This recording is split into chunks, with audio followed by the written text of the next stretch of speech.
Good morning, everybody. I'm going to take just 1 second to myself set up here. But I just have to say, it's just, I'm asked to talk a lot about screen time in that book, and I'm glad, of course, that it's resonating. But this is the kind of place where I feel like, wow, these are the folks who really get it, but also want to do more, and who are a lot smarter than I am at all on these issues, and can really teach me. Can you guys hear me at all? Yeah. You guys hear me okay? Okay. About this. So I got to say, I have like a little flutter of nervousness, because this is, you're it. I mean, this is inspiring to me on so many levels. And the commitment to action that's in that media mentorship white paper is incredibly inspiring as well. So what I'm going to do is take you through a presentation that's about 35-40 minutes. We're going to go through some of the science that's in the book, and science that's come out past the publication of the book. I'm going to talk a bit about some policy issues that need to be at the forefront as we're thinking about media mentorship, screen media, and literacy in the 21st century. And then we're going to get to the place where you all sit in this, and why it's so critical to have so many of you attentive to this and thinking of it as your role. So after that, we'll have, I hope, lots of time for questions. So if there's something that jumps out at you like, wait, I really don't understand what you're saying, definitely feel free to raise your hand and ask. But if you have like a really kind of big open dialogue kind of question, just make sure to write it down so that we can get it into the Q&A in the last 15-20 minutes. Okay. So one of the things I want to make sure to do is bring in the word at the very beginning, bring in the word equity, because I think that that has to be at the core of the way we're thinking about what literacy means for children in the 21st century, and how we make sure that we're reaching all kids who need to be able to understand the information that's coming at them, and feel the ability to be creators and expressors as well. So you've heard a bit about me. For those who don't know what New America is, let me just quickly describe New America to you. And I'm going to put up a slide that shows edcentral.org, which is one of our publications at New America. We're a think tank in Washington, D.C. We're nonpartisan. There's a lot of different policy channels that we cover, from everything from economic growth and international relations to education policy. And I'm in the education policy program. I direct 2 projects or initiatives in that program. One is learning technologies, which spans all age levels and is a newer program for New America. And the other is the Early Education Initiative, which focuses on the ages of 0 through 8. And we look at policies for kids to enable all of them to have really strong learning environments up through 3rd grade. And if you haven't seen Ed Central or know about it, it's free. We put out newsletters. There's lots of information in there that pertains to early childhood, but also a lot of the policies that Kevin was describing earlier that are coming out of Washington, D.C., and how they affect people on the ground. You can read about Ed Central. And I've been at work for the past couple of years on a new book that'll be coming out this fall. And I have a co-author on this book, Michael Levine, who has been an incredible partner for me in the past couple of years as we've been exploring what it means to be literate in the digital age, and how young children are being, how they're being taught, or what they're being exposed to that might impede their ability to become truly literate, or might actually be enabling them and empowering them. So a lot of what you're going to hear me talk about here as well is colored by the 2 years of research we've done on this book. And you'll hear, I'll give you a sneak peek of some of our pieces from the book as well. And this is just to make sure that Michael Levine is at the Joan Gans Cooney Center. He's the executive director there, and has been, again, his team and my team have been working on this together. Okay, so let me first just frame this in terms of the quiet crisis that I think a lot of us who work in literacy and in early childhood, we may see this. It's not all that apparent out there in the wider world, and I think it's time to start putting a bigger lens on it. And this is the fact that there are so many kids today who are struggling to learn to read well, learning to read proficiently. So the numbers that have come out from the National Assessment of Educational Progress, many of you have maybe heard these numbers before, and unfortunately they've been flat from 2009 to 2011 to 2013, so you can basically cite the same statistic each time, and that is that 2/3 of American fourth graders are not reading proficiently. 2/3. And if you look at the numbers for those who are children of color, for those who are on free and reduced price lunch, it's over 80%. So when I look at those, and there's all sorts of debates about what is proficient, and you could say, oh, maybe those tests are just really difficult for kids. But even if you look at state tests, which are considered easier, we're still talking in the 40 to 50% range for reading, and reading well enough to be able to do your homework. That's essentially what that means. To be able to finish a homework assignment, to understand the directions that you're reading in the paragraph. So we came to this work recognizing that crisis, and also recognizing that technology can be the elephant in the room when we're talking about this, right? I mean, we can often get to a place where you're talking about everything but what children's media experiences are like every day. And we have to change that. We have to bring those media experiences into the conversation of children's reading and literacy proficiency. So how do we do that? Well, we had, and I'm saying we because this really is part of the book that Michael and I have written. We have 4 principles that we've put forward in that book, and that I just wanted to quickly name. And that is, first, when it comes to literacy, we approached it from the point of view that to become literate does not just mean learning the skill of decoding.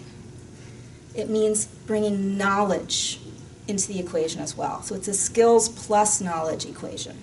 The second principle is that parents are critical in children's lives in enabling them to become strong readers, but that parents do not have to be strong readers themselves, and there are all sorts of ways we can engage parents in this process to show them the power that they have, even if they themselves are not strong readers.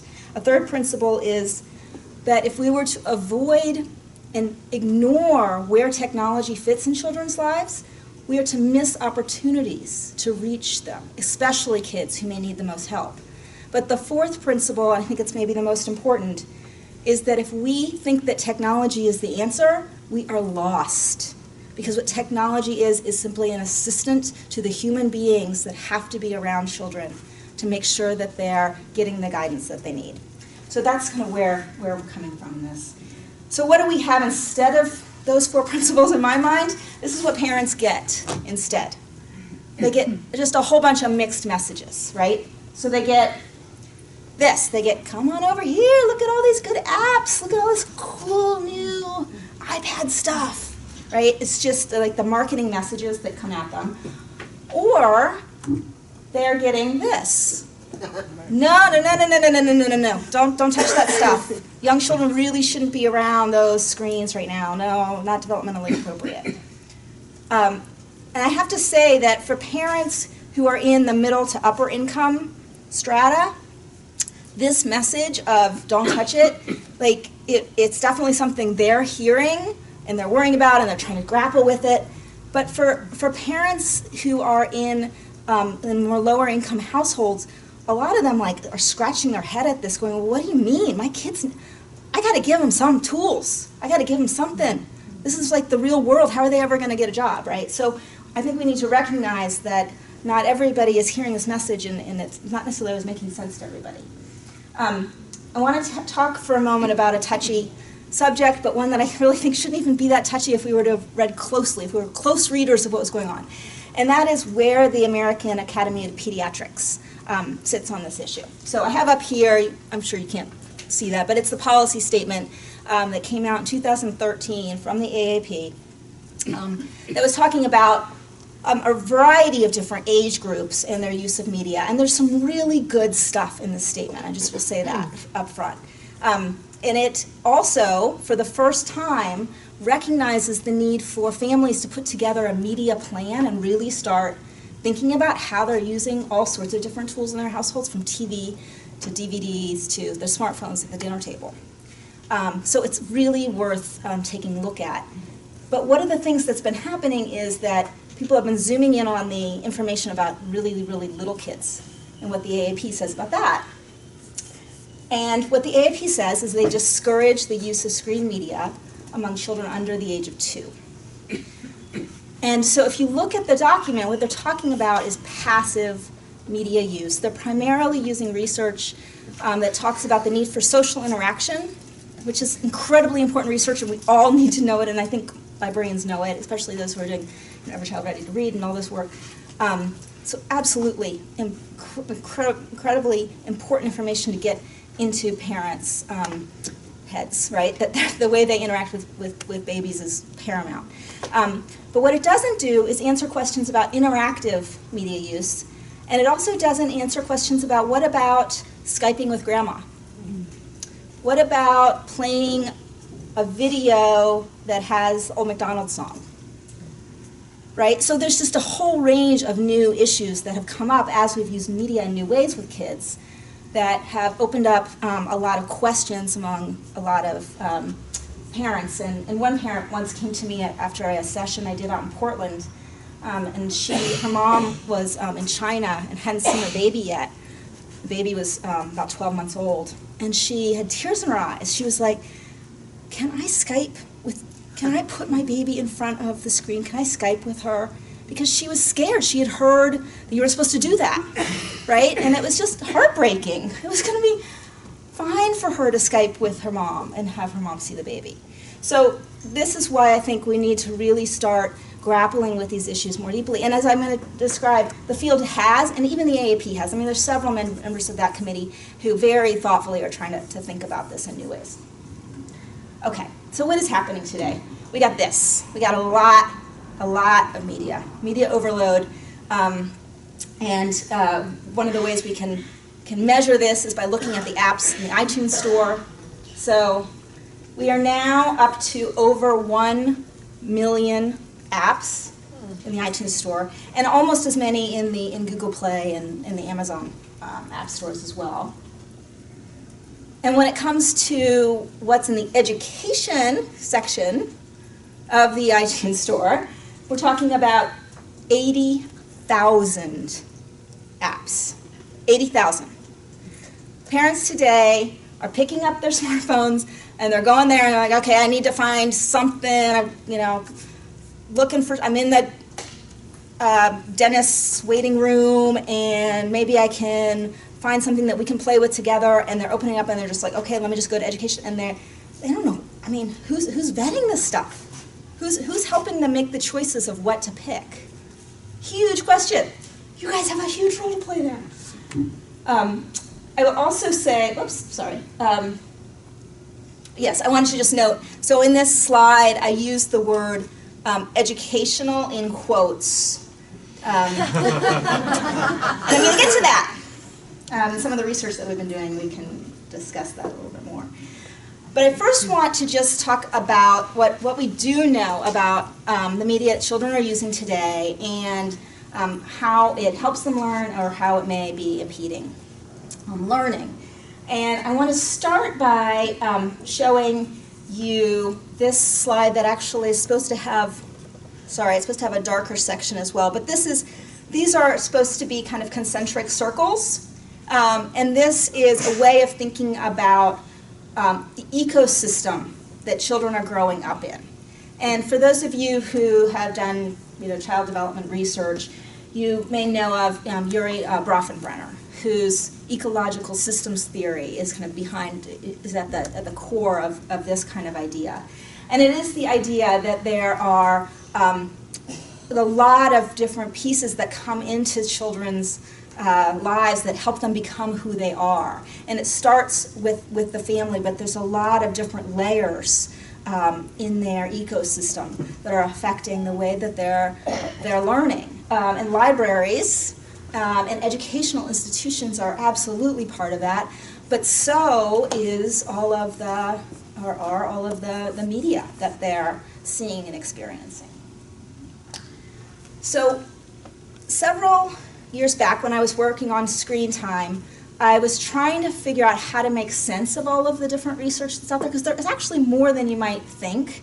It's hidden in different places. There's research in the cognitive science world. There's research that's come out of developmental psychology. There's a lot of folks been doing even research on like dreams and how children dream and when they have nightmares. I went down that path for a while. And yet, once you see it all, it just looks really complicated and messy, and you realize, okay, wait, this is a lot more than just about time limits of how to use TV with kids, but what is it really telling us when you look at it all together? So I decided I needed to come up with a framework, a way to kind of help myself organize all of the research that had been done up to that point. And so I came up with the 3 C's framework.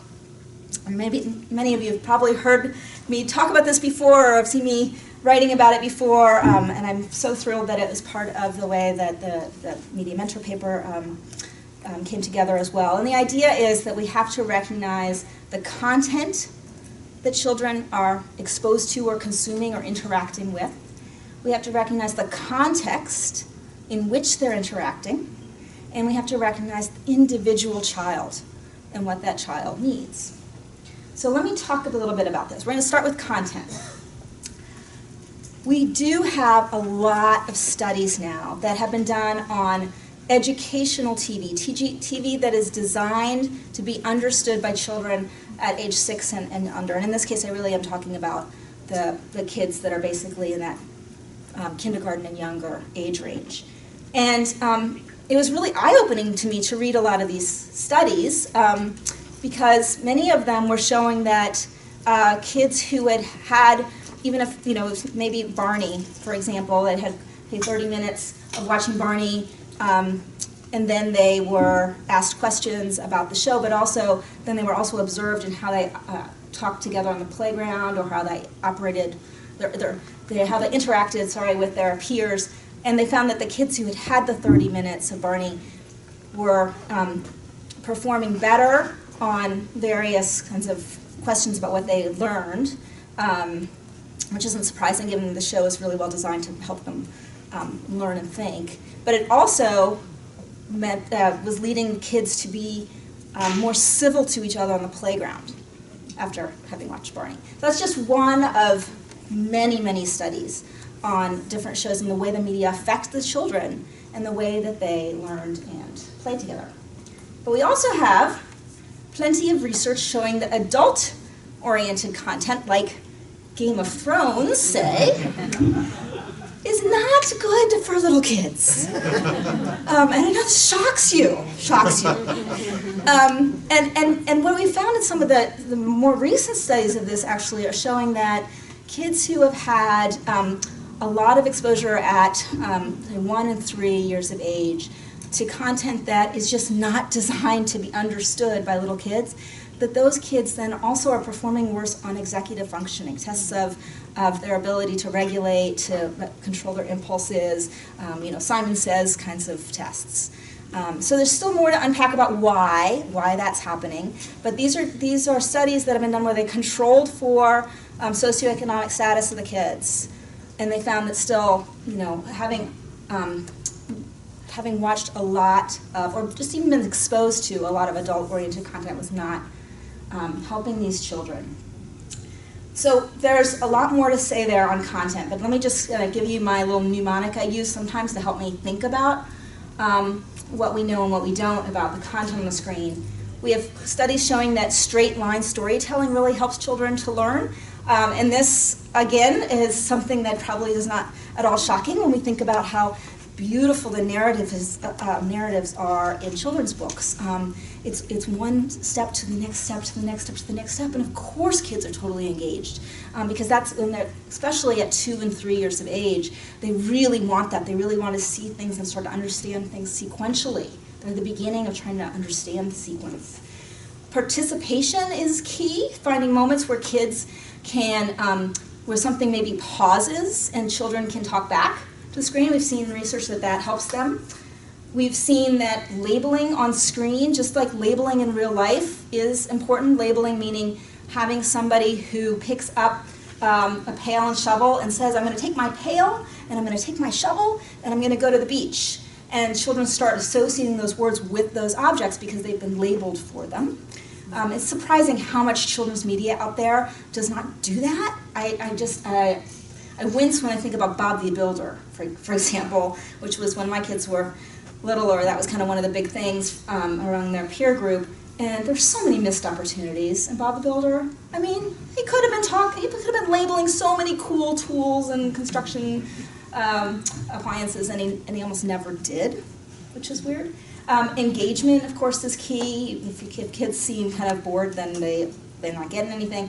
And repetition, review, and routine is really critical to helping children learn from what they're seeing. And we also see this, I think, in good print media as well. And then, of course, nonviolence. And back to what I was saying earlier about adult-directed content, that there actually is not as much research as you might think on violent content for kids because it is considered unethical to put violent content in front of young children and test what happens. Yes. So one more word on content, and that is about interactive content. We still have a long way to go in the research to understand what interactive content even means to little kids, and if it's different at age 2 than age 3. And there's all sorts of different features that we have to kind of get to the bottom of, whether it's everything from highlighting text on screen to simply pressing on what's called hotspots. But one of the things that we have learned so far is that associating the content that you want children to engage with will help them learn if it is actually tied to what you're trying to teach them. Again, doesn't seem like that should be too much of a stretch, but there are so many ebook creators out there who are just indiscriminately putting all sorts of stuff for kids to click on all over the pages. And they're not at all tied to what the storyline is or what you might want children to kind of think about as they're reading the story. And there's a lot of indiscriminate clicking going on. So that's one of the things we're learning in the research so far, is that that's not helping children learn. For context, there's a whole range of things we could talk about when it comes to context. One I want to just bring out real quickly that I think librarians could have a really big impact on is helping parents to distinguish between background television or background media and purposeful foreground media use. And we have more and more studies now on background television that's showing that, and this is basically when the TV is on, no one's watching it, or the children certainly aren't watching it, and people are kind of just going about their life. And some studies have shown that it's affecting the way children are playing, that they're bopping from one toy to another, and it's certainly affecting the amount of time that parents and children are interacting with each other. And then we're getting savvier on how media use might affect sleep. There's been some studies lately on the light coming from screens. There hasn't, that I haven't found any studies yet for little kids on that, but it's certainly something that pediatricians and other health experts are looking at. And right now, one of the things that just pieces of advice I'll give based on the research I've seen is just like, the hour before you want children to go to sleep, like maybe that's when they shouldn't have a lot of light coming into their eyes. In the same way we as adults, maybe we need to be finding a way to avoid that, just based on what we're seeing right now in the science. And that there's a whole bunch of other healthy routines that we need to recognize that need to be in children's lives. I get questions all the time asked, Lisa, just cut to the chase, tell me how many minutes, how many hours I should let my child see a screen. And I'm like, okay, let's back up. Because number one, there's the 3 C's, got to think about those. But number 2, what do you want in your child's day? Well, how do you want their time to be spent? Do you want to make sure they're getting good naps? Do you want to make sure they're having time to play with their friends? Do you want to make sure they're outside? there's active whole body play, that they're getting, having meals, that they're talking with their, or even if they're pre-verbal, that you're communicating with each other, that you have time on the rug to play, that you have time to go outside and look at the leaves change color. Like, if those are all, like, we put all those in your day and then find where does it make sense for media, and there may be places where it does. But if you think about a whole healthy routine for a child, then you are less apt to be thinking in terms of like that one, okay, should it be that 1 hour, should it be 2 hours, should it be 3 hours, should it be 4 hours? We also know from lots of studies on co-viewing and television that interacting together on the media is a healthy way to approach media use with children. In fact, it may be a critical piece for young children and how they're absorbing what they see. And so if we think about what we're learning from, and we have learned over decades, from the dialogic questioning techniques that are used in reading books with kids, how can we apply those to reading ebooks with kids, or to watching a clip of something on a screen with children? One last context point I want to give you is around parents. And I'm just as guilty, so I'm just going to put that right out there. Like, we parents, we've got a lot on our minds, and we also have a lot in our phones, and we're trying to communicate with like 5 different people at the same time. And so there are concerns being raised about, well, does this mean that parents are not tuning into their children anymore because they're always on their devices? And there was a study in Boston that you guys may have heard about that came out about 1.5 years ago, fast food restaurants, where they observed families in fast food restaurants, and they had 55 families they watched, and 40 of those families had a device out on the table, and 14 of them were using the device continuously during the meal. One surprise to me, honestly, is that it was only 14. But now we need to understand, okay, what does that mean then for children's development? There's a lot more to unpack there. And I also think we have to recognize that there's a lot of judging and judgment calls that go into this. And there are some who've come back to me and talked about kind of just the diversity of how families think about the way they should be interacting with their children. And they often don't want to be spoiling their children by giving them constant attention. So it's interesting, and we need to kind of understand that as we're talking with different families about these issues. Last C of the 3 C's is the child. I'm just going to take a minute or two to talk a little bit more about what the science tells us about the under 2s, because certainly when you talk about child, that age is so critical. Age and stage of development actually is so critical. And so there's a lot of controversy about whether children under the age of 2 could in fact learn from screen media without an adult around. And I will say, a provocative question I think might be, do we know if children learn from a children's book at, say, 20 months without an adult around? But the question is, do children learn, when the screen media is in front of them and it's constantly moving, it's engaging them? So there have been a few studies, and it's really a mixed bag, actually. And these are, again, small studies. But one has shown that at 21 months, children can learn words that are taught explicitly to them if those children are verbally advanced already. So lots of like individual child questions in there, right? Another study showed that kids learned nothing before 24 months from like a Baby Einstein video, unless the parent was there talking with them about what they're seeing on screen. I just wanted to quickly run down a list of other ways you can think about individual needs for kids. There might be a child who won't calm down to take his nebulizer if he has asthma, and the media is often used in those settings. A child who wants to learn everything about trains. A child whose mother has a migraine and can't focus on him right now. A child who wants to build his own ebook. A child who loves looking at pictures of his baby cousin. A child who Skypes with grandma. A child who wants to replay that music video that makes her father laugh. A child who is upset by abrupt and loud noises and doesn't want that media to be on. So many individual contexts, though, come in there. I'm just going to skip over this one real quick, but I'm happy to come back to some Evoke Research at the end. So I just wanted to just reiterate that this is science that really, that's still evolving, but I think really needs to underpin what we do and how we think about how we interact with children on media. And that the 3 C's, I hope, can be helpful as a way to think about this, but also as a way to talk to the families who come into your libraries. If they're wondering what to do, you could first ask, well, what content do you want to put on that iPad? You know, so you know, say a mom comes in, should I be buying an iPad for my daughter? Okay, first question. Well, what do you want to use it for? What content? Is there a particular book? Is it something that your daughter really, you know, really likes? Is it because she wants to build an ebook? What is the context? How do you want to use that with her? Will she be able to share it with her sibling?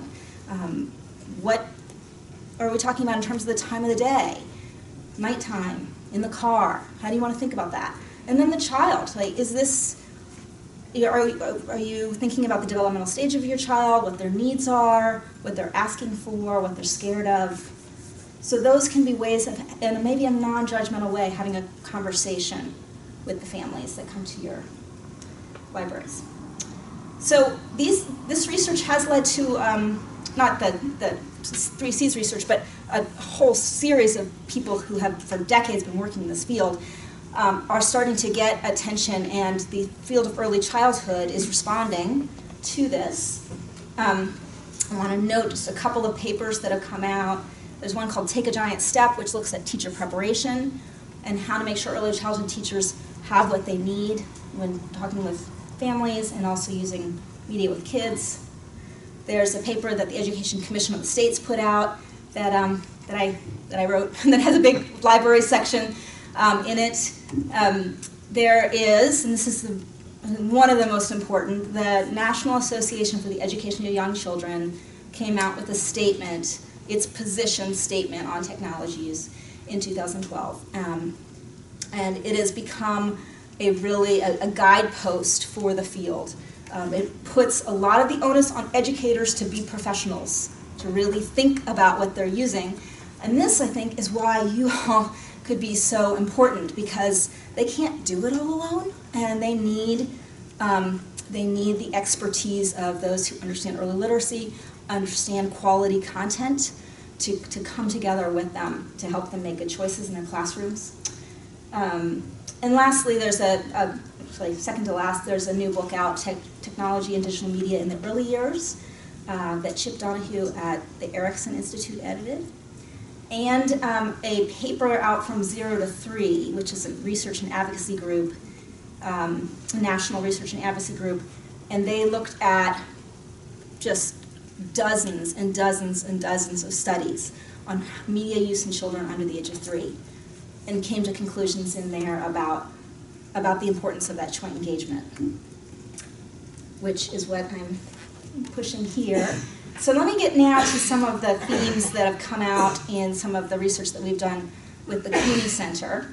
We first started this in a paper called Pioneering Literacy in the Digital Wild West. And one of the things we wanted to do was get at what's going on in the app marketplace. So you saw that 80,000 educational apps are out there. So what do we know about those apps? So what we've been doing, and this really is primarily CUNY Center folks with some help from my team, is to look at a sample of apps that were collected over a 2-month period from the the iTunes Store, but also from Google Play and from the Amazon App Store. And then to really do some analysis of how these apps are being marketed and described to parents. First of all, what we found is that many of them are aimed at 3 to 5-year-olds. So that was our highest number. More than almost 55% of our sample was aimed at 3 to 5-year-olds. And most of them say that they're teaching basic literacy skills. So they won't use the word basic, but that's essentially what they're doing. So we came up with a list of 23 literacy skills based on all sorts of different frameworks. And then we looked for evidence of those kinds of skills in the way the apps were described by the developers. And we found that alphabet knowledge and letter sounds are big. Probably not a surprise when you see how many kind of flashcard-like apps there are out there.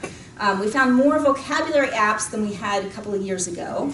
And we also see a lot of like phoneme awareness and spelling, but not so much. This is just showing you these like the top skills on this list. And I'm sorry, this probably is really hard to see, so I'm happy to share all of this with you. But we didn't see so much in the realm of like narrative development or storytelling, some of the things that we know are so important to the way children are learning to read and thinking of literacy. We saw that the app developers gave almost no information about who they were, who was doing the developing, and this was based on us not just looking at the way they describe themselves in the App Store, but going to their websites and then looking through their whole website trying to find information. Less than 5% of them mentioned any language or literacy expert. All right, so that's just kind of, I don't mean to, not a downer, but more like a, please come help. So lastly, I just wanted to bring out that point about the human interaction and how important that is, especially for kids who are not getting, they don't have someone around them maybe who's thinking about the 3 C's all the time. And they may need the most help, right? And their families may need the most help. They just are not conditions to support that kind of thoughtful and critical inquiry when it comes to the way they're using media. So there are a lot of organizations out there, early childhood organizations, from home visiting programs all the way through preschool programs to elementary school programs that are using literacy tutors that are trying to come up with new ways of using media that puts the human first but allows the technology to be an assistant. And we have started mapping where all of those new programs are around the country. It's in a project that New America just put up on our website in June. In this slide, it's called Map and Link and Rethink, but it's actually easier if you just go to atlas.newamerica.org. You'll see our latest map. There's we had 45, then we had certain criteria, and we had to let go of a couple of them. They weren't quite what they said they were. And now we have about 35 different programs around the country that are on the map. And you can read profiles of each one of them. They're using things like texting to parents. They're using video modeling, small videos that parents can click on to watch for 2 minutes how they might interact with children to bring out new vocabulary words, for example. Some of them are building out programs where an iPad is a collection device for a suite of different apps that all are aimed at a particular curricular activity, like playing in the kitchen, for example.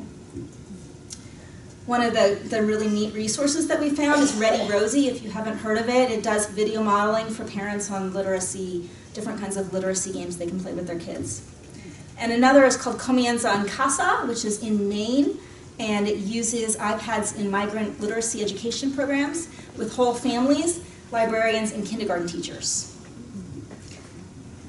And this is why all of these new things are bubbling up, and all these kids need this so much. And there needs to be kind of I think, a centralizing place, a professional role, a new position created in the 21st century to help families find these things, to help educators connect to these resources, and to bring some a quality lens and some critical thinking to the way media is being used with kids. And that was why when I was first talking to Ken and others about how much I was seeing out there and how much kids really seem to need, this idea came up that, gosh, they just need these media mentors in their lives who can provide that to them, who can help the parent who's just wondering, wait, what am I supposed to do? And am I supposed to download this? And is this any good? And what about an ebook? And should I be using a print book instead? And how could I use them both? A million questions, and there's not really someone out there in a lot of parents' lives or educators' lives to help them figure this out. So it would be a thrill. It's already happening, obviously, in library land, but if children's librarians around the country could become that person for families. I want to note a couple of questions that will now come up probably if you think about, gosh, being media mentors, okay, what can that mean? We first have to recognize that there are a lot of organizations out there that are trying to play this role in some way, shape, or form, and Common Sense Media is certainly one of them, in that it's produced a very helpful, I think, on many levels, a website for parents to make sense of all sorts of things from ebooks to apps to movies and which ones they should choose for their kids. But they're not able to get into communities and work with real families and real kids.